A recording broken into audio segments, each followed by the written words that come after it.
여러분 만나서 반갑습니다. 이 주일 아침에 잘 오셨습니다.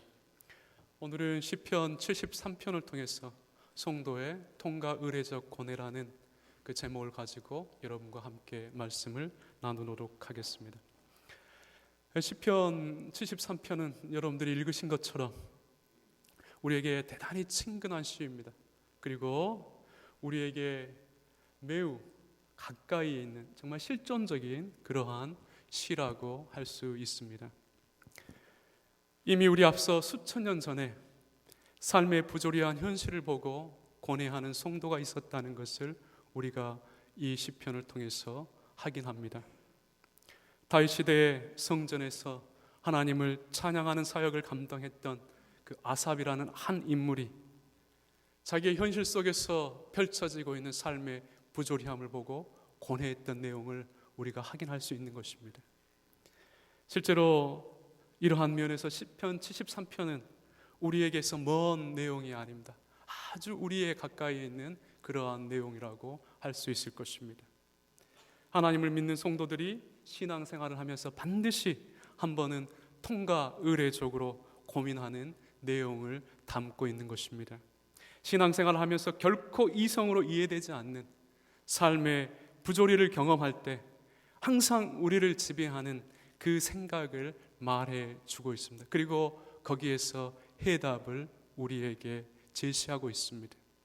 어느 날 갑자기 하나님을 알지 못하는 악한 사람들이 너무도 형통하게 살아가는 모습을 보면 우리는 매우 신앙적인 큰 혼란을 느낍니다. 매사에 하나님을 의식하며 살고자 하는 우리 자신이 초라해지고 바보처럼 느껴질 때가 있는 것입니다. 왜 이렇게 살아야 하는지, 굳이 이렇게 살 필요가 있는지, 이런 생각이 우리를 지배한다는 것입니다. 하나님을 경외하며 산다는 것이 어떤 의미가 있는지에 대해서 심각한 회의를 하게 하는 것입니다. 시편 73편은 이러한 성도의 고뇌를 솔직하게 우리에게 말해주고 있습니다. 이 때문에 성도의 마음을 잘 대변해주는 그러한 시라고 말할 수 있는 것입니다. 물론 이 시가 우리의 인생의 모든 문제를 해결해 주는 것은 아닙니다. 많은 문제들 중에서 하나를 알려주고 있을 뿐입니다. 특별히 삶의 애적 조건과 상관없이 성도가 이 땅에 존재하는 삶의 가치가 어디에 있는가를 알려주는 것입니다. 과연 인생의 가치, 사람이 무엇으로 살아야 되는지, 과연 인생이 무엇을 의지할 때 가장 가치 있는 삶인지를 우리에게 알려주고 있는 것입니다. 오늘 제 설교의 관심입니다. 시편 73편 1절에서 3절에서는 시편 기자가 하나님을 오해하고 있었다는 것을 우리에게 알려주고 있습니다. 하나님은 마음이 정결한 자에게 선을 베푸시는 분으로 알고 있었습니다. 그런데 삶의 현장 속에서 펼쳐지는 일들을 보면서 하나님을 의심하게 된 것입니다. 삶의 현장에서 펼쳐지고 있는 풍경은 마음이 정결한 자들이 행복하게 살고 있는 것이 아니었습니다. 오히려 정말 악한 사람들이, 하나님과 전혀 상관이 없는 사람들이 너무도 행복하게 살고 있는 것을 본 것이지요. 이러한 현실을 보고서 시편 기자는 마음이 정결한 자에게 선을 베푸신다는 확신을 잃어버린 것입니다. 하나님에 대한 신앙을 잃어버릴 정도로 실족 직전까지 가게 된 것이죠. 2절에 보면 나는 거의 넘어질 뻔하였고 나의 걸음이 미끄러질 뻔하였으니. 또 뿐만 아니라 시편 기자는 심지어 악인의 형통함을 보고 부러워하기까지 했다고 말하고 있습니다. 이는 내가 악인의 형통함을 보고 오만한 자를 질투하였습니다. 그렇죠. 사실 우리 역시도 이러한 현실에 직면할 때가 있습니다. 너무 인생이 고달플 때, 그렇죠. 일이 되지 않을 때, 우리의 삶이 엉망이 되었다고 생각할 때 우리는 이러한 현실에 맞닥뜨립니다. 이 때문에 마음의 혼란 속에서 한동안 신앙적으로 방황하기도 합니다. 괴로워하죠. 정말 하나님이 계실까? 하나님이 정말로 나에게 은혜를 주시는 분인가? 이런 어떤 의심을 하게 된다는 것입니다. 시편 73편 4절과 11절은 시편 기자가 오해한 내용을 구체적으로 소개하고 있습니다. 제가 쉽게 한번 설명해 보겠습니다. 악인들은 죽을 때도 고통이 없이 건강한 중에 죽습니다. 사람들이 흔히 당하는 고통도 없고 재앙과 같은 힘든 일도 만나지 않습니다. 그래서 악인들은 매우 교만하고 폭력적입니다. 눈이 튀어나올 정도로 거만하게 치켜뜨고 다닙니다. 어떤 사람 앞에서도 머리를 숙이지 않고 거만하게 다닌다는 것을 말합니다. 그들의 소득은 마음이 기대하는 것보다도 훨씬 많습니다.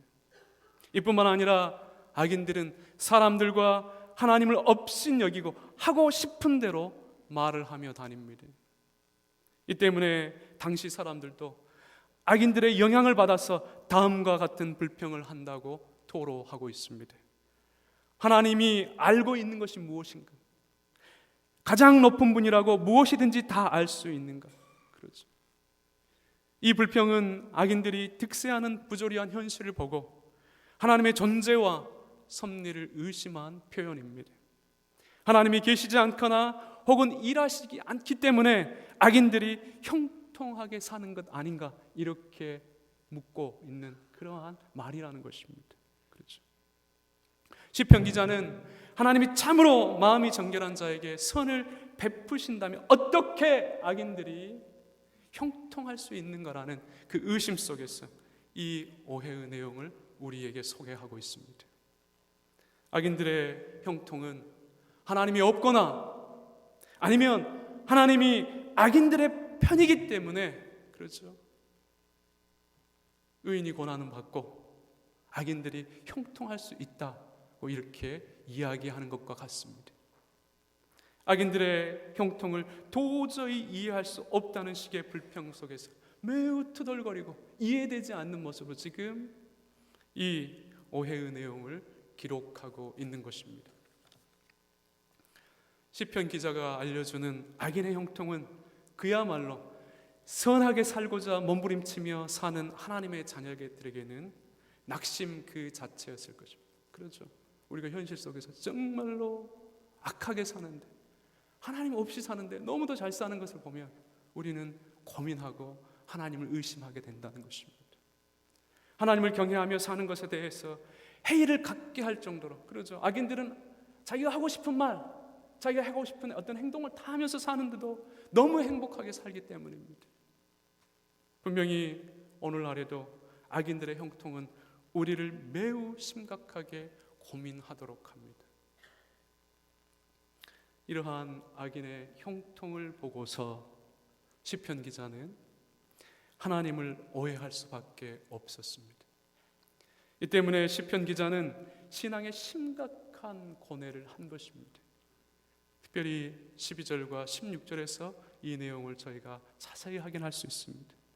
시편 기자의 고뇌의 내용은 다음과 같습니다. 먼저 시편 기자는 악인들이 형통하게 사는 것을 보면서 그 자신이 죄를 짓지 않거나 선하게 살고자 하는 것이 과연 의미가 있는가에 대해서 지금 묻고 있는 것입니다. 내가 굳이 이렇게 살 필요가 있는가? 하나님의 뜻을 따르면서 우리가 하나님을 경외하면서 이렇게 사는 것이 무슨 의미가 있는가? 이렇게 지금 묻고 있다라는 것이죠. 그래서 볼지어다 이들은 악인이라도 항상 편하고 재물은 더욱 불어나도다. 내가 내 마음을 깨끗하게 하며 내 손을 씻어 무죄하다 한 것이 실로 헛되도다. 내가 하나님께 착하게 살아가는 것, 하나님 앞에서 정직하게 사는 것, 하나님을 경외하면서 하루를 주의 말씀에 따라 살고자 전전긍긍하면서 사는 것 자체가 아무런 의미가 없는 것처럼, 그렇죠, 그런 의문을 지금 하고 있는 것입니다. 다음으로 시편 기자는 자신이 의롭게 살면 오히려 하루 종일 고뇌하고 긴장하며 살게 된다는 것을, 그렇죠, 말하고 있습니다. 나는 종일 재앙을 만나며 아침마다 재앙을 받는다. 왜 그럴까요? 성도의 삶이라는 것은 그냥 살지 않기 때문입니다. 늘 주를 생각하며 주를 의식하며 살기 때문에 하루가 피곤합니다. 그렇죠. 시편 기자는 자신의 경건이 헛되고 이렇게 경건하게 살고자 하니까 더 많은 고통과 더 많은 괴로움과 더 많은 한숨이 있다고 지금 말하고 있는 것입니다. 물론 시편 기자는 이러한 고뇌 속에서도 한편으로는 악인들처럼 살았다고 하면 그 자신도 하나님의 자녀들을 배반하는 삶을 살았을 것이라는 양심의 가책을 고백하기도 합니다.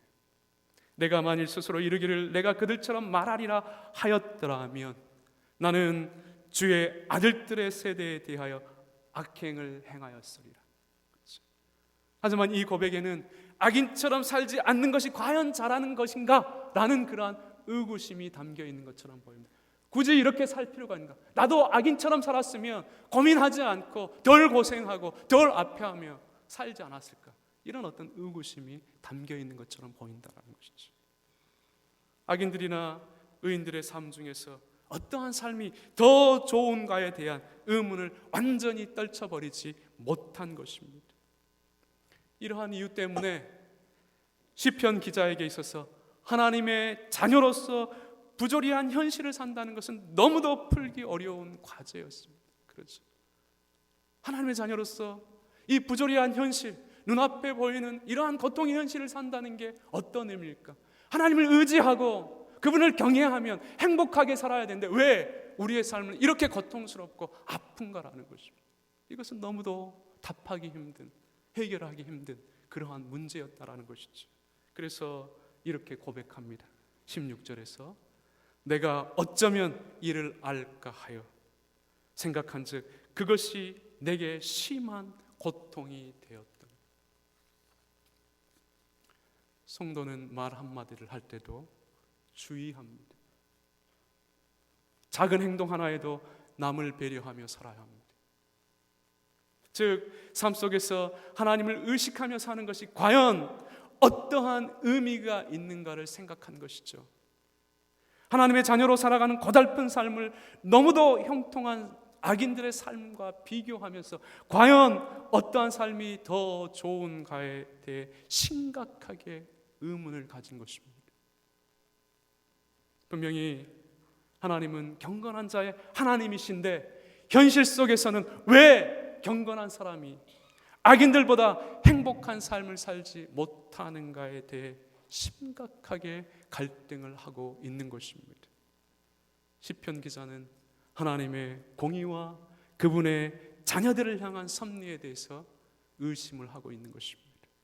사실 이러한 오해나 고뇌는 우리 역시도 종종 겪는 일입니다. 이 자리에 계신 분들 중에서도 현재 이러한 오해나 고뇌를 하고 계실 수 있습니다. 우리는 하나님의 선하신 뜻대로 살기 위해 모든 삶 속에서 신중한 언행을 그렇죠 행하며 삽니다. 이러한 삶은 사실 늘 긴장하는 삶이죠. 작은 실수에서도 용서를 빌고 해결을 해야 하며 남이 잘못한 것에 대해서도 시원한 말 한마디보다는 사랑으로 감싸줘야 하는 초인과 같은 그러한 삶이 요구되기 때문입니다. 삶의 현장에서 우리는 성도라는 이름 때문에 자유보다는 굴레를, 쾌락보다는 경건을, 정죄보다는 용서를, 평안보다는 긴장을 하며 살고 있는 것이 현실입니다. 그렇죠. 저희의 삶이 다 그렇습니다. 별로 재미가 없죠. 목사의 삶도 별로 재미가 없습니다. 그러면서 볼 때 아마 여러분들의 삶도 마찬가지라 생각합니다. 그렇죠. 말 한마디, 행동 하나, 표정 하나 때로는 늘 신경 써야 되고 의식하며 살아야 하는 것이 어떤 우리의 현실이라는 것입니다. 그리고 항상 정직하게 살아야 합니다. 좋은 인격을 가진 자로 살아야 하기 때문에 정말 어떤 고상한 삶을 추구해야 합니다. 그렇죠. 그래서 성도의 삶은 이렇게 비유할 수 있습니다. 비가 온 이후에 고운 한복을 입은 한 여인이 아주 조심스럽게 그 진흙탕 길을 걸어가는 모습입니다. 그렇죠. 이게 성도의 삶이라는 것이죠. 얼마나 피곤하겠습니까? 그렇죠. 이렇게 볼 때 정말 신앙을 갖는다는 것, 과연 하나님을 믿는다는 것에 무엇인가에 대한 회의를 가질 수 있다는, 굳이 교회를 다니면서 이러한 긴장된 삶을 살 필요가 있는가 의심할 수 있다라는 것입니다. 그렇죠. 시편 기자가 이 고민을 한 것입니다. 더욱이 우리는 아무런 삶에 문제가 없을 때 하나님을 찬양하고 감사할 수 있습니다. 그러나 우리의 삶이 힘들고 피곤할 때는 어떠합니까? 우리가 최선을 다해 마음을 정결하게 하며 살고자 몸부림치면서도 우리의 삶이 잘 풀리지 않을 때 우리는 지금 어떻게 반응하고 살아가고 있습니까? 하나님을 믿지 않는 사람들은 자신들이 하고 싶은 모든 것을 하면서도 우리보다 훨씬 잘 살고 온갖 못된 짓을 다 하면서도 얼굴에 기쁨이 넘치고 심지어 하나님을 욕하며 사는데도 인생이 잘 풀리는 것을 볼 때 우리 중에 열받지 않은 사람이 몇 분이 있겠습니까? 그렇죠. 열받습니다. 그렇죠. 하나님이 저 악한 놈은 잡아가지 않고 뭐 하고 계시는가 그렇게 잊지만 그 악한 놈들은 우리 곁에서 너무 당당하게 떳떳하게 자유롭게 살아가고 있는 것이죠. 그럴 때 속이 뒤집어지지 않는 사람이 몇 사람 있겠습니까? 그렇죠. 이게 지금 우리의 삶의 현장입니다. 우리가 매일 부딪히는, 매일 경험하는 그러한 삶의 실존이라는 것이죠. 정말로 하나님이 살아계실까? 하나님을 믿는 것이 잘하는 것이라는 그런 어떤 의문을 가지고 산다는 것입니다. 그리고 이렇게 착하고 양심적으로 살 필요가 있을까라는 고민을 날마다 심각하게 하는 것입니다. 하나님의 공의도 없는 것처럼 보이고 성도를 향한 섭리도 없는 것처럼 우리가 느끼며 살 수 있다는 것, 지금 시편 기자의 고민입니다. 그런데 이 고민은 우리의 고민이기도 하다라는 것이죠. 다행히도 이러한 오해와 고뇌로부터 시편 기자는 자유함을 깨닫습니다. 그렇죠.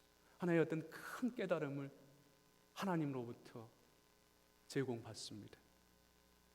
특별히 성소에 들어가서 큰 깨달음을 얻었다고 고백하고 있습니다. 17절에 하나님의 성소에 들어갈 때야 그들의 종말을 내가 깨달았나이다. 성소는 칼빈의 주장처럼 하나님의 뜻이 선포되는 거룩한 곳을 의미합니다. 즉 하나님의 배움토로 나올 때 그분의 말씀과 성령을 통해서 깨닫게 되었다는 것을 우리에게 확인시켜주고 있는 것입니다. 하나님을 찾고 하나님을 물을 때, 하나님께 물을 때 하나님이 성령의 조명을 통해서 그분의 말씀을 통해 삶의 의문을 풀어주셨다고 말씀하고 있는 거죠. 이 깨달음은 시편 기자로 하여금 낙심하지 않도록 하신 하나님의 크신 은혜라고 할 수 있습니다. 하나님의 자녀를 위해 있는 은혜이기도 합니다. 이 은혜는 우리에게도 동일하게 주어져 있는 것입니다. 무엇보다도 이 시편 기자가 깨달은 것은 악인들의 최후에 관한 심판입니다. 악인들이 어떻게 그 최후를 맞이할 것인가에 대한 그러한 비밀의 내용을 지금 알려주고 있습니다. 먼저 18절에 보면 하나님이 악인들을 형통하게 살도록 하는 것은 파멸에 이르도록 미끄러운 곳에 둔 것과 같다고 설명하고 있습니다. 악인들의 형통한 삶으로 인하여 하나님을 찾거나 영원한 세계를 사모하지 못하게 한다는 것입니다. 악인들은 그 형통 때문에 하나님을 찾지 않습니다. 하나님에 대한 관심 없습니다. 그리고 영원한 것, 더 궁극적인 어떤 가치에 관심을 갖지 않는다라는 것이죠. 같은 인생들이 보기에 부러운 삶이지만, 그러나 하나님은 그 삶을 저주의 삶이라고 규정하고 있는 것입니다. 이 시각을 여러분들이 놓쳐서는 안 될 것입니다. 다음으로 19절에 보면 악인들의 운명은 갑자기 놀라운 일을 당하고 멸망당한다는 것입니다. 그리고 하나님의 심판하시고자 할 때 악인들의 소원은 신기루와 같은 것이요 아무런 흔적도 없이 사라져버린다. 그들의 흔적은 아무것도 아니라는 것, 금방 있다가 사라져버린다는 것입니다. 악인들은 잠깐 동안 꽃을 피우다가 갑자기 사라지는 들의 풀과 같다고 지금 이야기하고 있는 것입니다. 영혼에 대한 소망이 없는 허무한 인생들임을 가르쳐주고 있습니다. 결국 하나님은 악인들의 심판의 때를 기다리며 그들의 삶을 매우 집요하게 주시하고 있다는 사실을 우리로 알게 하는 것입니다. 그럼 이러한 깨달음 속에서 시편 기자는 무엇을 떠올렸을까요? 비록 하나님의 자녀로 고난 속에서라도 그 삶이 참으로 행복한 것임을 알았을 것입니다. 삶의 환경이나 내용으로 하나님의 은혜를 판단할 수 없으며 오직 하나님의 자녀됨 자체가 감사의 삶임을 생각했을 것입니다. 사실 삶의 환경과 형편은 모든 사람들에게 다양하게 주어져 있습니다. 의인과 악인, 깨끗한 자나 깨끗하지 않는 자, 예배를 드리는 자와 드리지 않는 자를 막론하고 다양하게 주어져 있는 것이 사실입니다. 이 때문에 삶의 외적 조건으로 우리가 가진 것으로 하나님의 은혜의 참된 가치와 성격을 평가할 수는 없습니다. 세속적인 삶의 풍성함은 이러한 의미에서 참된 축복도, 인생의 참된 가치도, 참된 행복과 관련이 없습니다. 그저 하나님의 자유로운 뜻에 따라서 각 인생들에게 주어져 있는 것입니다. 축복과 저주의 문제가 아닙니다. 행복과 불행의 문제도 아닙니다. 만족과 불평의 문제도 아닙니다. 다만 부요함을 가진 인생들보다는 좀 더 많은 고생과 불편함의 문제입니다. 덜 가지면 더 고생스럽습니다. 그렇죠? 덜 가지면 더 많이 수고해야 된다. 이런 문제라는 것이죠. 좀 더 많은 수고와 인내의 문제일 뿐입니다. 그렇죠? 필요를 위해서 더 많이 일해야 되고 더 열심히 살아야 된다는 것을 우리에게 말해주고, 그러나 이 삶이 결코 의미 없는 게 아닙니다. 이것 자체가 하나님 앞에서 진실이 살고 있다는 모습입니다. 당연히 참된 성도는 삶의 외적인 환경이나 조건으로 하나님의 특별하신 은혜를 논하지 않는다는 것입니다. 하나님을 경외하며 사는 것 자체를 가장 큰 행복으로 알며 가장 큰 축복으로 여기는 것입니다. 우리는 어떠한 상황 속에서도 이 시각을 놓쳐서는 안 될 것입니다. 이러한 고백을 포기하는 순간 우리는 금세 악인들의 형통을 부러워하는 자들로 살게 될 것입니다. 삶의 외적 조건은 우리 자신이 감당하고 인내해야 할 문제입니다. 동시에 다른 사람의 외적인 조건을 보고 부러워하거나 질투할 문제도 아닌 것입니다. 성도에 있어서 참된 축복과 행복은 삶의 환경과 형편에 있지 않습니다. 하나님의 자녀됨에 대한 우리 자신의 영적인 신분에 있습니다. 우리가 영원전에 택함을 받은 자들이요, 예수 그리스도를 믿는 믿음을 통해서 의인된 자들이며 하나님의 나라의 시민권을 가진 자들이라는 신분에 참된 행복과 축복이 있음을 여러분들이 잊지 않으셔야 합니다. 이게 신앙입니다. 신앙을 가진 사람만이 이러한 생각을 합니다. 이 가치를 누리는 것입니다. 영원한 것에 대한 사모함이 없이 결코 고백할 수 없는 그러한 내용임을 여러분들이 잘 아셔야 합니다. 악인들의 삶이 아무리 형통한들 그들의 신분이란 유기된 자들입니다. 마귀의 자녀들이며 영원한 고통의 형벌 속에서 위를 쳐다보며 한 방향의 물을 구걸해야 될 그러한 존재들이라는 것을 여러분들이 아셔야 합니다. 분명히 우리의 이성으로 판단할 수 없는 악인들의 형통이나 삶의 부조리도 하나님의 감추어진 뜻으로부터 나온 섭리의 내용입니다. 이 때문에 참된 성도는 머리로 이해되지 않는 현실에 대해서도 인내하며 살아가는 자들임을 결코 잊어서는 안 됩니다. 우리가 모든 것을 다 알고 모든 것을 해결하며 사는 존재들이 아닙니다. 이해되지 않고 도저히 이성으로 받을 수 없고 도저히 우리 마음으로 수용되지 않아도 그것도 하나님께서 허락하신 줄 알고 그 현실 속에서 하나님을 의지하고 하나님을 찾고 하나님을 붙들고 살아가는 자가 성도임을 여러분들이 잊지 않으셔야 된다. 이게 참된 신자의 모습입니다. 시편 기자가 악인들의 최후를 깨달은 후에 곧바로 행한 것은 회개였습니다. 슬프고 아픈 마음으로 자신의 우둔함과 짐승과 같은 어리석음을 회개한 것입니다. 21절과 22절에서 우리가 확인합니다. 내 마음이 괴롭고 내 심장이 찔렀습니다. 내가 무지하였으며 주님 앞에 짐승이었습니다. 그렇죠. 시편 기자는 바른 교훈이 주어졌을 때 부끄러움과 한숨 속에서 하나님 앞에 무릎을 꿇은 것입니다.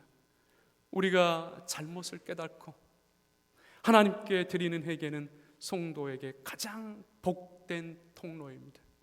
하나님을 만나는 시간이고 자신을 용서하는 시간이며 다른 사람과 화해하는 시간이기 때문입니다. 우리의 연약함에 대해서 하나님께 은혜를 구하는 시간이기 때문입니다. 회개는 성령의 감동 없이 이루어지지 않습니다. 그래서 회개는 하나님의 자녀들에게 당연히 주어져 있는 신앙의 복된 행위입니다. 당연히 이러한 회개를 할 수밖에 없는 것이죠. 끝으로 시편 기자는 회개 이후에 무엇을 했을까요? 새로운 신앙을 고백했습니다. 이제까지 오해하고 있었던 하나님을 새롭게 고백한 것입니다. 시편 기자는 자신이 새롭게 이해한 하나님을 소개하고 있는 것입니다. 24절과 28절에 잘 기록되어 있죠. 우리가 같이 한번 천천히 읽어보도록 하겠습니다. 내가 항상 주와 함께하니 주께서 내 오른손으로 붙드셨나이다.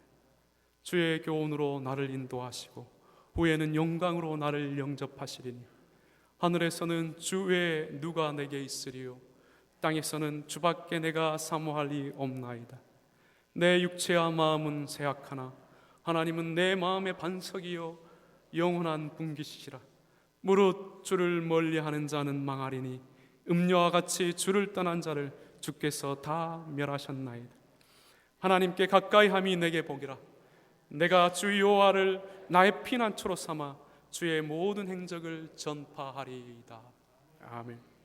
앞서 말한 것처럼 인생들에게 다양하게 허락된 삶의 환경과 조건으로 하나님의 은혜에 대한 가치를 논할 수 없다고 정의할 때 지금 시편 기자가 고백하는 내용은 하나님의 자녀들을 향하여 있는 하나님의 긍휼과 사역을 선포한 것입니다.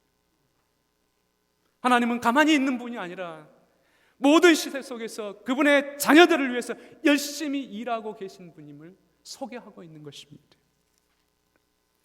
하나님이 그분의 말씀을 통해서 끝까지 성도의 걸음을 지키신다는 것을 우리에게 알려주고 있습니다. 인간의 조바심은 하나님의 축복이나 일하심의 성격을 항상 물질적이고 고통이 없는 삶의 내용으로 정의하고자 합니다. 그렇죠. 내가 하나님께 은혜를 받으면, 하나님 앞에서 열심히 살면, 하나님을 열심히 경외하면 내 삶에 고통이 없어야 된다. 아무런 삶에 문제가 없어야 된다. 그렇죠. 그리고 물질적으로 부유해야 된다. 이런 어떤 생각을 하는 것입니다. 하지만 하나님은 우리에게 이보다 훨씬 더 차원적인 것을 우리에게 제시하고 있다는 것을 아셔야 합니다.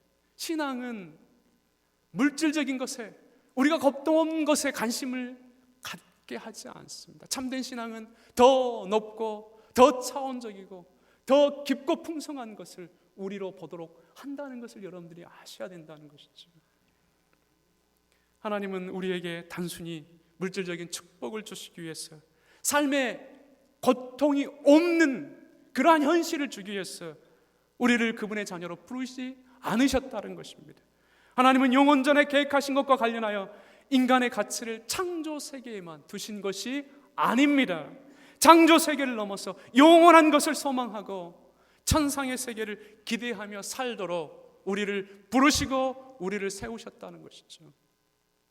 이 사실에 대한 관심이 있으셔야 됩니다. 의심 없이 성도이든 악인이든 지상의 삶은 그 자체로 축복입니다. 존재하지 않는 것보다는 존재하는 것이 낫기 때문입니다. 어떤 사람들이 이렇게 말합니다. 너무 힘들고 어려우니까, 너무 저 사람이 불쌍하니까 차라리 존재하지 않아서. 아닙니다.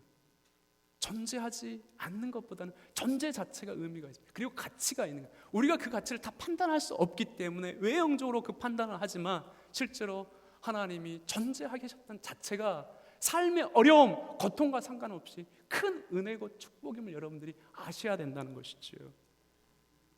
고통스러운 삶이요, 같은 인생들이 보기에 측은한 삶이라고 해도 존재하는 것이 존재하지 않는 것보다 좋다는 것이죠. 하지만 하나님과 함께 존재하는 것은 하나님 없이 존재하는 것보다 결코 비교할 수 없이 좋습니다.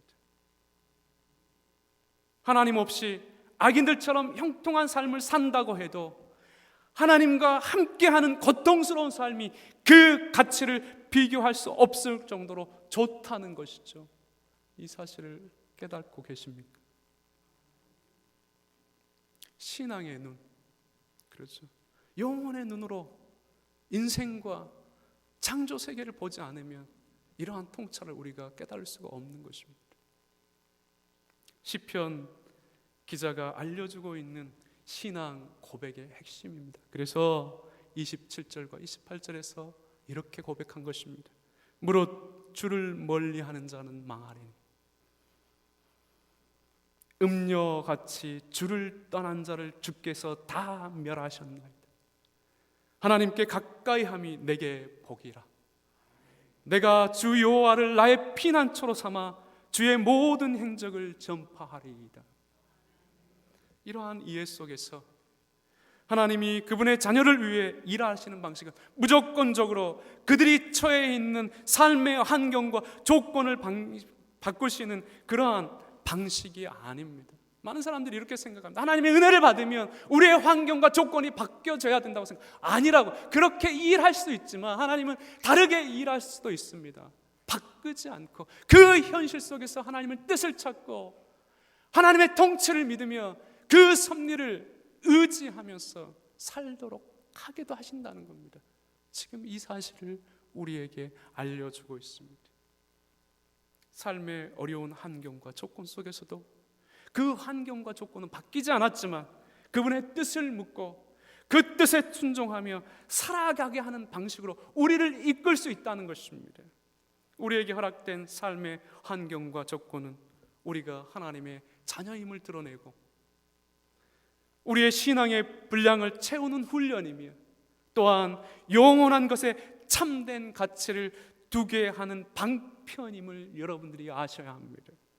이 때문에 우리를 향한 하나님의 열심은 우리의 육신적 평안과 물질적 안정을 주기 위해 허락되어 있지 않습니다. 오히려 하나님과 우리 사이에 제약으로 파괴되고 단절된 관계를 회복하기 위해서 주어져 있다는 것을 아셔야 합니다. 고난과 어려움, 고뇌 속에서도 우리 인생의 진정한 가치가 하나님께만 있다는 사실을 알도록 하기 위해서 하나님이 오늘도 우리의 힘든 현장 속에서 일하고 있다는 것을 여러분들이 잊지 않으셔야 된다. 이게 신앙입니다. 이게 참된 신앙을 가진 성도의 모습입니다.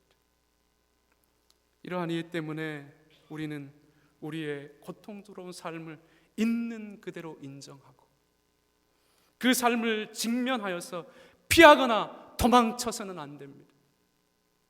혼란스러운 마음, 엉망이 되어버린 삶, 일그러진 가족관계, 피하고 싶은 직장생활, 더 이상 가고 싶지 않는 교회를 직면해서 피하거나 도망쳐서는 안 된다는 것입니다. 이 삶의 현장들 속에서 하나님을 찾아야 합니다. 하나님의 뜻을 물어야 됩니다.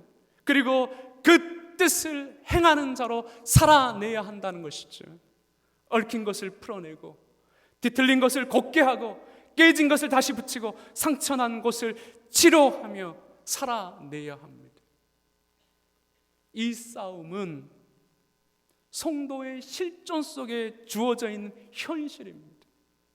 이 싸움 없이 우리가 참된 구원의 신자여 하나님의 백성임을 말할 수 없다는 것입니다. 그리고 하나님의 자녀됨에 대한 신앙의 책임이기도 하다는 것을 여러분들이 잊지 않으셔야 합니다. 그래서 성도는 이성으로 이해되지 않는 삶의 부조리한 현실 속에서도 때로 소리치고 때로 울면서도 온 몸으로 하나님의 뜻을 이루기 위한 싸움을 포기하지 않는 것입니다. 하나님께 은혜를 구하고 하나님을 찾고 하나님께 매달리며 그 현실을 이기기 위해서, 그 현실을 견디시기 위해서, 그것 속에서도 하나님의 뜻을 이루기 위해서 온 몸으로 부딪히며 살아가는 것입니다. 이게 그래야 여러분들 세상이 감당할 수 없는 삶을 살게 되는 것입니다. 이러한 삶의 모습이 참된 신앙의 증거입니다. 성령이 우리와 함께하고 있다는 증거임을 아셔야 합니다. 도저히 이해되지 않는 고난과 고통 속에서 시편 기자처럼 우리가 하나님의 배움터로 나올 때 하나님은 말씀과 성령으로 우리를 회복시킬 것입니다. 우리의 현실을 직면하여 피하지 않도록 깊은 깨달음과 은혜를 허락해 주실 것입니다. 그 현실을 감당하도록 힘을 주실 것입니다. 무엇보다도 지금 이 예배의 자리가 그 현장입니다. 여러분들 어떤 마음으로 이 자리에 계십니까? 지금 어떤 마음으로 하나님께 예배하고 있습니까? 여기서 하나님을 만나셔야 합니다. 여기서 하나님을 찾으셔야 됩니다. 그리고 하나님께 울부짖으셔야 됩니다. 정리하겠습니다. 모든 인생들은 삶의 부조리를 느끼며 살아갑니다. 하나님의 자녀들은 그 강도를 훨씬 더 크게 느끼며 살아가고 있을 뿐입니다. 하지만 삶의 부조리 역시도 하나님이 뜻을 두시고 우리에게 허락하신 것입니다. 한편으로는 하나님이 창조 세계를 이끌어 가시는 심오한 방식입니다. 다른 한편으로는 그분의 자녀들을 향해 인생의 참된 가치가 어디에 있는가를 교훈하시기 위한 은밀한 섭리이기도 합니다. 우리는 세상의 부조리 속에서 고민하지만 결국 그 고민 속에서 우리가 최종적으로 확인해야 할 것은 하나님은 어떤 가치로 우리 안에 존재하고 있는가에 대한 물음입니다. 하나님은 우리에게 어떤 분인가? 왜 우리가 하나님을 믿는가? 그 사실에 대한 답을 요구하고 있다는 것입니다.